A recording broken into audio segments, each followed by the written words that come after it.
বাগানগর গ্রামে সবথেকে বড় জমিদার ছিলেন জমিদার হরিপদবাবু। এই বছর সবাই ঠিক করেন তার ৮০ বছর পূর্ণ হওয়ায় বড় করে ধুমধাম করে জন্মদিন পালন করা হবে। আর ইনি হলেন জমিদার বাবুর একমাত্র ছেলে, যার উদ্যোগেই এই বছর জন্মদিন করা আর কি। সে ভেবেছে সমস্ত গ্রামের মানুষজনদের একসাথে ডেকে মহাভোজের আয়োজন করবে তার বাবার ৮০ বছরের জন্মদিনে। এই ওইদিকে দেখলি দেখলি রান্না বান্না বসেছে কিনা? তোকে তো অনেকক্ষণ থেকে বলছি, একবার গিয়ে দেখে আয় না। যা যা যা, জমিদার বাবুর জন্মদিনে যেন কোনো কমতি না থাকে। হ্যাঁ, সেটাই আগেই বলেই দিয়েছে। যা যা যা। হ্যাঁ হ্যাঁ, সে কি আর বলতে, জমিদার বাবুর জন্য আগে থেকে যে মহাভোজের আয়োজন করা হয়েছে গোটা গ্রামের লোকের জন্য। শুনেছি আশেপাশে ২-৪টে গ্রাম থেকেও নাকি লোক আসবে, কিন্তু ভালো উদ্যোগ নিয়েছে বলতে হবে জমিদার বাবুর ছেলের। যাই হোক, আমাদের উপরও তো কিছু দায়িত্ব দিয়েছে। চল ঝটপট আমরা বরং কাজগুলো সেরে নি, সন্ধেবেলা তো আবার মহা উৎসব হবে।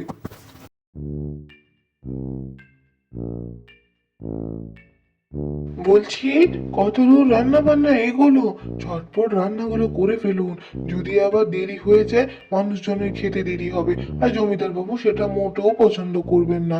আপনি বরং একটু ঝটপট রান্নাগুলো এগিয়ে দিন দেখি। হুম, এত সহজ নাকি? এত এত রান্না দিয়েছে, মুখের কথা বললে হবে? লিস্টিটা তার কম নয়। চিংড়ি মালাইকারি থেকে শুরু করে পায়েস পর্যন্ত সব কিছুই আছে। কম করে হলো 50খানা পদ। রাঁধা কি এত সহজ নাকি? আর এত কম সময়ে বললেই হয়ে যাবে নাকি? না না না, এখনো সময় লাগবে। আপনি বলে দিন তো, এখনো সময় লাগবে। এই রাঁধুনি মশাই, আপনি রেগে যাচ্ছেন কেন? আমি বললাম তো আস্তে আস্তে করুন না, কোনো ব্যাপার নেই, কোনো ব্যাপার নেই।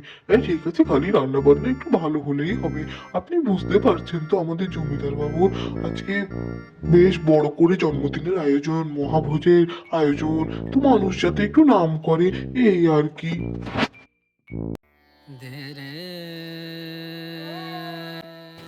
আমি ছেলেটাকে এতবার মানা করলাম, ছেলেটা আমার কথাটাই শুনলো না।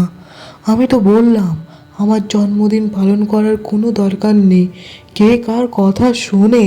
এখন আমার কথা কি আর কেউ শুনবে? তুমি ভেবে দেখো তো লতা, আমার জন্মদিনে আমার নাতি সাহেব বাড়িতে নেই। আমার কি ভালো লাগবে সেসব জন্মদিন পালন করতে? নাতি সাহেব যদি থাকতো, আনন্দ ফুর্তি করে পালন হতো। সে তো এখন বিদেশে পড়াশোনা করতে গেছে। না না, আমার ইচ্ছে নেই। তোমার এটা আমি বুঝিয়ে পারলাম না। এই কি, কে কার যেন ঢাক দেখা দিচ্ছে নিচে। চলো তো নিচে গিয়ে দেখি। কে যেন এসেছে মনে হচ্ছে, কেউ চেনা চেনা। একবার চলোই না নিচে গিয়ে দেখি, মনে হচ্ছে কেউ এসেছে।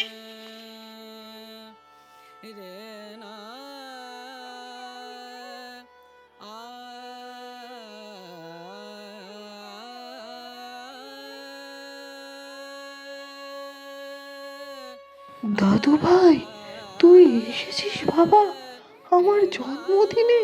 আমার তো বিশ্বাসই হচ্ছে না দাদু ভাই। আয় আয় বুকে আয়। তোরে আমি না দেখে কি করে যে এই 4টে বছর বের করে দিলাম তা তো বলার কথা নেই রে। আয় আয় আয়। তুমি ভাবলে কি করে ঠাকুরদা তোমার জন্মদিন আমি আসবো না? সে তো সম্ভব নয়। সব থেকে দামি হচ্ছে তুমি আমার কাছে, সব কিছুর থেকে দামি। তাই চলে এলাম তোমার জন্মদিনে, বাবার একটা ফোন পেতে না পেতেই।